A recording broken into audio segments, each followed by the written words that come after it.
कहानी की शुरुआत में हम देखते हैं एक ताकतवर आदमी फिनिस्ट और उसके चेले एंडी को। इस वक्त ये दोनों जंगल में एक बहुत बड़े जंगली सुअर को पकड़ने जा रहे थे जो लोगों की फसलों को बर्बाद कर रहा था। गांव वाले उससे बहुत तंग थे। इस खतरनाक जानवर के सामने भी फिनिस्ट डरा नहीं। उसने एंडी से कहा कि सब मुझे हीरो मानते हैं, अगर मैंने इस सुअर को काबू में नहीं किया तो क्या इज्जत रह जाएगी मेरी। उसने हथियार उठाया और सुअर पर हमला किया, लेकिन इन छोटे हमलों से सुअर पर कोई भी असर नहीं हुआ। फिनिस्ट की मदद के लिए एंडी ने भी अपने हथियार से इस सुअर पर हमला बोल दिया, लेकिन उसका हथियार सुअर की नाक में चला गया और वो नींद से जाग गया। अब सुअर गुस्से में आ गया और एंडी की ओर बढ़ा, लेकिन तभी फिनिस्ट उसके आगे आ गया उसे रोकने के लिए। उसने पूरा जोर लगाया, लेकिन इस ताकतवर जानवर को रोक नहीं पाया। अपना थोड़ा सा जोर लगाकर ही सुअर ने फिनिस्ट को हवा में उड़ा दिया और आखिर में वो नीचे आकर सुअर के ऊपर ही गिरा। इस सुअर को काबू में लाने के लिए एंडी ने फिनिस्ट की तरफ एक रस्सी फेंकी। जैसे ही फिनिस्ट ने रस्सी पकड़ी, ये सुअर हवा में उड़ने लगा।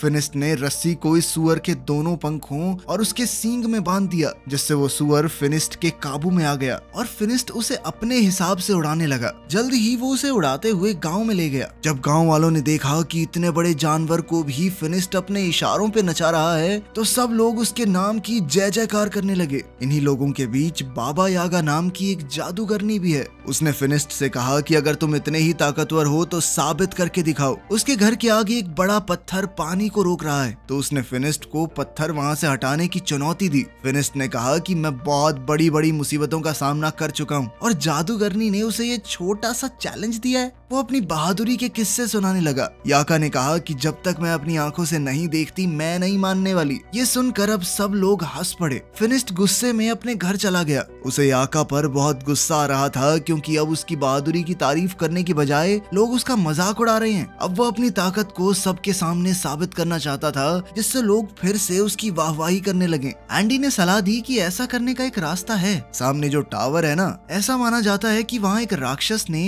एक बेहद खूबसूरत लड़की को कैद कर रखा है, और वो लड़की एक राजकुमारी है। अगर तुमने उस राक्षस को मारकर राजकुमारी को आजाद कर दिया तो पूरी दुनिया में तुम्हारा नाम गूंजेगा। फिनिस्ट ने तय कर लिया कि वो इस राक्षस से जरूर लड़ेगा। रात होते ही फिनिस्ट और एंडी उस टावर की ओर निकल पड़े। वहां पहुंचकर उसने देखा कि यहाँ पहले से ही कुछ योद्धा इस राक्षस को हराने आए थे, लेकिन वो लोग मशहूर होने यहाँ नहीं आए। वो तो राजकुमारी को बचाकर उससे शादी करना चाहते हैं। उन सब ने फिनिस्ट से पूछा कि अगर उन्होंने मिलकर राक्षस को हरा दिया तो राजकुमारी किसे मिलेगी। इस बात पर फिनिस्ट ने कहा कि मुझे नहीं चाहिए ये राजकुमारी, मैं तो बस यहाँ पे नाम कमाने आया हूँ। अलग जाकर फिनिस्ट ने एंडी को बताया कि वो उस राक्षस को अकेले मारना चाहता है, इसीलिए वो सुबह का इंतजार नहीं करेगा। ये कहकर वो टावर के अंदर खिड़की से चला गया। वहाँ पहुँचते ही फिनिस्ट को वो खूबसूरत राजकुमारी मिली। उसने फिनिस्ट से कहा कि क्या तुम भी मरने के लिए आए हो। फिनिस्ट ने कहा कि मैं तुम्हें बचाने आया हूँ। ये सुनकर लड़की भाग के अंदर चली गई। उसे रोकने के लिए फिनिस्ट ने उसका हाथ पकड़ लिया। राजकुमारी ने अपना हाथ छुड़ाया और एक पिलर के पीछे चली गई। तभी पीछे से एक सांप ने फिनिस्ट पर हमला कर दिया। फिनिस्ट इस सांप से लड़ने लगा। तभी फिनिस्ट को समझ आया कि ये कोई आम सांप नहीं है, बल्कि उस राक्षस की पूंछ है जिससे लड़ने वो यहाँ आया है। ये देखकर उसने पहले तो राक्षस पर खूब हमले किए, लेकिन जब कोई वार काम नहीं आया तो फिनिस्ट ने उस राक्षस की दुम यानी उसके सांप वाले मुंह को हाथ में पकड़ लिया और अपनी पूरी ताकत से इस सांप के मुंह को चीरने की कोशिश की। लेकिन जैसे ही फिनिस्ट ने उसका मुंह अपने हाथों से खोला, सांप ने फिनिस्ट की आंखों में थूक दिया और अब फिनिस्ट को नजर आना बंद हो गया। वो अंधा हो गया। अंधा होने पर भी फिनिस्ट ने हार नहीं मानी और अपने पैर से टटोल कर अपना हथियार ढूंढ लिया। अब फिनिस्ट ने दोबारा उस राक्षस पर हमला किया, लेकिन वो राक्षस गायब हो गया। फिनिस्ट ने इतने हमले किए कि टावर टूटने लगा। टावर टूटने के शोर से सभी योद्धा भी जाग गए। वो सभी टावर से गिर रहे मलबे के पास आए। इन योद्धाओं को ना राजकुमारी दिखी ना ही राक्षस, बस दिखा तो मलबे के नीचे दबा हुआ फिनिस्ट, जो धीरे धीरे उठ रहा था। जब एंडी को पता चला कि फिनिस्ट अपनी आंखें खो चुका है तो वो उसे वहां से ले जाकर घर छोड़ आया। फिनिस्ट अपनी आंखों को खोकर बहुत गुस्से में था। वो बहुत चिड़चिड़ा हो गया था। उसकी ये हालत एंडी से देखी नहीं गई। एंडी मदद के लिए बाबा यागा के पास गया। उसने बाबा यागा को सब कुछ बताया कि फिनिस्ट के साथ क्या हुआ, लेकिन बाबा यागा ने मदद करने से साफ मना कर दिया, क्योंकि जब वो मुसीबत में थी तो फिनिस्ट ने भी उसकी मदद नहीं की थी। ये बात जब फिनिस्ट को पता चली तो वो बहुत उदास हो गया। इसी तरह वक्त गुजरता रहा। अब एंडी ने भी फिनिस्ट के पास आना बंद कर दिया था। वो अपने सारे काम बहुत मुश्किल से कर पाता। बाहर जाकर खाने पीने का सामान खरीद कर लाता, लेकिन बच्चे उसके फल चुरा लेते। अब उसके पैसे भी खत्म होने वाले थे। एक दिन एंडी फिनिस्ट के घर आया तो उसने गुस्से में एंडी से कहा कि उसके पास एंडी के लिए कोई काम नहीं है, तो तुम एक काम करो, कुछ और ढूंढ लो। ये सुनकर एंडी वहां से चला गया। बीतते समय के साथ फिनिस्ट के सारे पैसे खत्म हो गए। अब वो दिन आ गया कि फिनिस्ट बाजार के सड़े गले फल खाने लगा। ऐसे ही एक दिन जब उसे सड़ा गला फल भी नहीं मिला तो वो अपनी टोकरी लेकर बाजार में बैठा रहा। बाबा यागा वहां से गुजर ही रही थी कि तभी उसने फिनिस्ट को देखा, तो उसने अपनी टोकरी से कुछ खाने का सामान फिनिस्ट की टोकरी में डाल दिया। इससे पहले ये दोनों कुछ बात करते गाँव पर कुछ लुटेरों ने हमला कर दिया। ये लुटेरे गाँव के लोगों को मारने लगे। फिनिस्ट देख तो नहीं सकता, लेकिन उसे अच्छे से सुनाई दे रहा था कि कैसे लोग मर रहे हैं, तड़प रहे हैं। जैसे ही लुटेरे उसके पास आए, उसने आवाज सुनकर वापस उन पर हमला किया। कुछ देख ना पाने के बावजूद भी सिर्फ आवाज के सहारे वो 2-3 डाकुओं से एक साथ लड़ रहा था। एक दूसरे डाकू ने फिनिस्ट पर रस्सी फेंकी, लेकिन फिनिस्ट ने ये रस्सी पकड़कर डाकू को घोड़े से नीचे गिरा दिया और फिर उसे अपनी तरफ खींचकर उसकी खूब धुलाई की। लेकिन कुछ डाकुओं ने पीछे से उस पर हमला किया और वो वहीं बेहोश हो गया। जब उसे होश आया तो वो एक शिप में था। उसकी गर्दन और हाथों को एक लकड़ी में बांधा गया था। इस जहाज में बाबा यागा और गांव के काफी सारे लोग भी थे।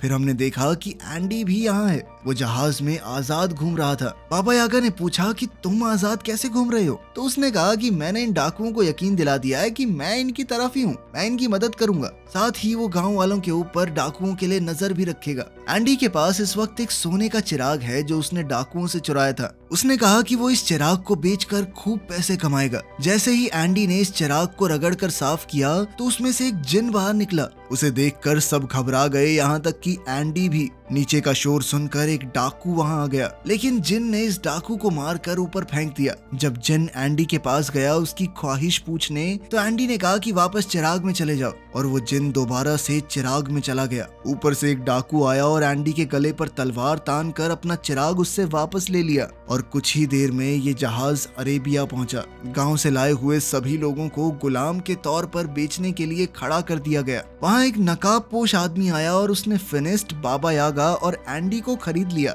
वो उन्हें अपने महल में ले गया। वहां पहुंचते ही सभी लोग इतना बड़ा महल देखकर हैरान रह गए। इस महल में रोबोट काम कर रहे थे, हालांकि ये बहुत ही पुराना जमाना है। तभी उस आदमी ने अपने चेहरे से नकाब हटाया। उसने कहा कि हैरान मत हो, मैं एक साइंटिस्ट हूँ और ये सभी रोबोट उसी ने बनाए थे। इस आदमी ने बताया कि उसने और भी बहुत सी मशीनें बनाई हैं जिससे इंसानों का काम आसान हो सके। फिनिस्ट ने इस आदमी को अपनी कहानी बताई कि कैसे वो पहले एक बहुत ताकतवर योद्धा था और अंधा होने के बाद उसकी जिंदगी नर्क हो गई। साइंटिस्ट ने कहा कि मैंने तुम्हारे और बाबा यागा के बारे में सुना है। यह आदमी गुलामों को खरीदकर उन्हें आजाद कर देता है। जैसे ही खाने का वक्त हुआ, साइंटिस्ट ने अपने रोबोट से खाना मंगवाया। ये देखकर तो सब लोग बहुत इम्प्रेस हो गए। इन सबको लगा कि ये कोई जादू है, लेकिन साइंटिस्ट ने बताया कि ये कोई जादू वादू नहीं है, मैं पिछले 500 साल से इनके ऊपर काम कर रहा हूँ। ये सुनकर यागा हैरान हो गई और कहा कि तुम 500 साल से इतने जवान कैसे हो? इस पर साइंटिस्ट ने कहा कि मैंने एक ऐसा केमिकल तैयार किया था जिसे पीकर लोग हमेशा के लिए जवान बने रह सकते हैं। अब वो उन तीनों को अपनी लैब दिखाने ले गया। वहां जाकर फिनिस्ट ने पूछा कि तुमने ये केमिकल कैसे तैयार किया और क्या उसे पीकर मेरी आंखें भी वापस आ सकती हैं? साइंटिस्ट ने कहा कि उससे तो नहीं हो पाएगा, लेकिन मेरे पास एक दूसरी चीज है। उसने फिनिस्ट को एक चश्मा पहनाया जिससे उसे दोबारा सब कुछ दिखने लगा। साइंटिस्ट का मानना था कि साइंस की मदद से कोई भी चमत्कार किया जा सकता है, और जो लोग जादू का इस्तेमाल करते हैं वो दुनिया को नुकसान पहुंचाते हैं, और इन नुकसान पहुंचाने वाली चीजों को खत्म करने के लिए ही उसने एक मशीन बनाई है। अपनी बात को साबित करने के लिए उसने वो चिराग निकाला जो उसने लुटेरों से खरीदा है। यागा ने कहा कि ये खतरनाक हो सकता है, लेकिन साइंटिस्ट रुका नहीं। उसने चिराग को घिसा और उसमें से जिन निकला। उसने अपनी मशीन चला दी जिसने जिन को अपने अंदर खींच लिया, जिसके बाद उसने कहा कि देखा, मेरे आविष्कार ने जीनी को खत्म कर दिया। उसी रात साइंटिस्ट को पता चला कि पास की एक पहाड़ी पर एक राक्षस है जो आम आदमियों को नुकसान पहुंचा रहा है। साइंटिस्ट ने कहा कि उसे तो पकड़ना ही होगा। जब ये बात फिनिस्ट को पता चली कि इस राक्षस का शेर जैसा मुंह है और सांप जैसी दुम, तो फिनिस्ट तुरंत समझ गया कि ये तो वही राक्षस है जिसने उसे अंधा किया था। फिनिस्ट ने साइंटिस्ट से कहा कि मैं भी साथ चलूंगा, मुझे उस राक्षस से बदला लेना है। लेकिन साइंटिस्ट उसकी जान को खतरे में नहीं डालना चाहता। इस पर फिनिस्ट ने कहा कि आपने मेरी मदद की है, इसलिए मैं भी आपकी मदद करूंगा।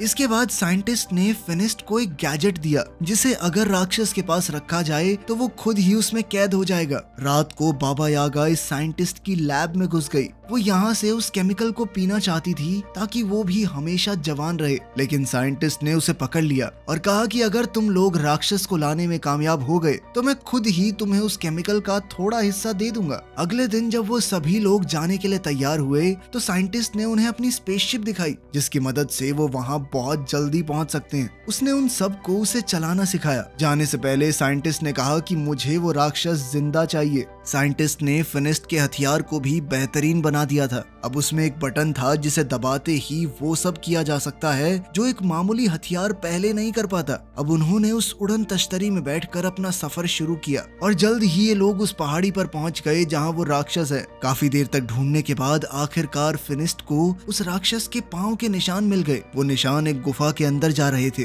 फिनिस्ट ने साइंटिस्ट की मशीन इस गुफा के बाहर रख दी। फिनिस्ट जानता था कि उसे राक्षस को मारना नहीं है, सिर्फ कैद करना है। इसीलिए वो बड़े आराम से अंदर गया और अपने हथियार से राक्षस को ललकारा और फिर वो बाहर आ गया। जैसे ही वो बाहर आया तो उसका सर एक पेड़ से टकरा गया जिससे वो वहीं पर बेहोश हो गया। राक्षस भी गुफा से बाहर निकल आया। इससे पहले राक्षस फिनिस्ट को कुछ नुकसान पहुंचाता, बाबा यागा ने जल्दी से उस मशीन को एक्टिवेट कर दिया। उस मशीन के अंदर से बहुत सारी चेन बाहर आई और राक्षस को खींचकर अंदर ले गई। फिर यागा ने लिवर दोबारा से दबाया और मशीन बंद हो गई। कुछ ही देर में फिनिस्ट को भी होश आ गया और अब वो सब लोग मिलकर वापसी का सफर करने लगे। सफर बहुत लंबा था, इसीलिए ये लोग रात को बीच रास्ते में ही आराम करने लगे।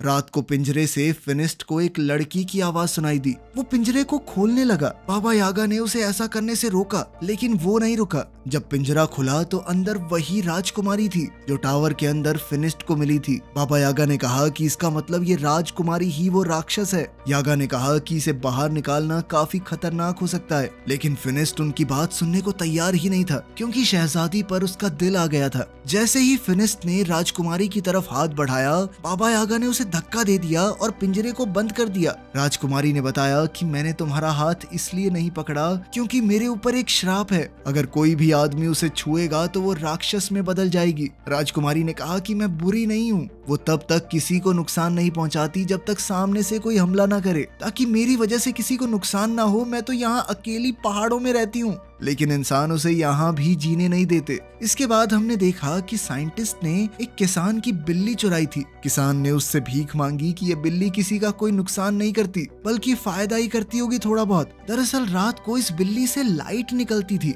जिससे आसपास रोशनी हो जाती, लेकिन साइंटिस्ट ने किसान की बात नहीं सुनी। उसने बिल्ली को अपनी मशीन के नीचे रखा। ये मशीन किसी भी चीज की जादुई शक्तियों को खींच लेती है और इसी तरह इस मशीन ने बिल्ली की जादुई ताकत भी खींच ली और फिर बिल्ली को जादू से एक केमिकल में बदल दिया जिसे साइंटिस्ट ने अपनी तिजोरी में रख दिया। यहाँ साइंटिस्ट ने बहुत सारे केमिकल्स पहले से इकट्ठा कर रखे थे। वहाँ राजकुमारी और फिनिस्ट एक दूसरे से प्यार करने लगे थे। बाबा यागा और एंडी इन दोनों को कैद करके साइंटिस्ट के पास ले जाने लगे। ये लोग जब साइंटिस्ट के महल में पहुंचे तो दूर खड़े होकर ही साइंटिस्ट को देखने लगे। उन्होंने देखा कि साइंटिस्ट ने एक जादुई परिंदे का सारा जादू खींच लिया और उससे बने केमिकल को अपने रोबोट्स में डाल दिया। इसका मतलब था कि ये रोबोट साइंस से नहीं बल्कि जादू की मदद से चल रहे हैं। वो इन सारे केमिकल्स को सभी जादुई चीजों से निकाल रहा है। इसके बाद बाबा यागा बहुत गुस्से में उसके सामने पहुंची। उसने कहा कि तुम झूठे हो, ये रोबोट कोई आविष्कार नहीं है बल्कि जादू से चलने वाले पुतले हैं, जिसका मतलब है कि तुम्हारी उम्र भी जादू से ही लंबी हुई है।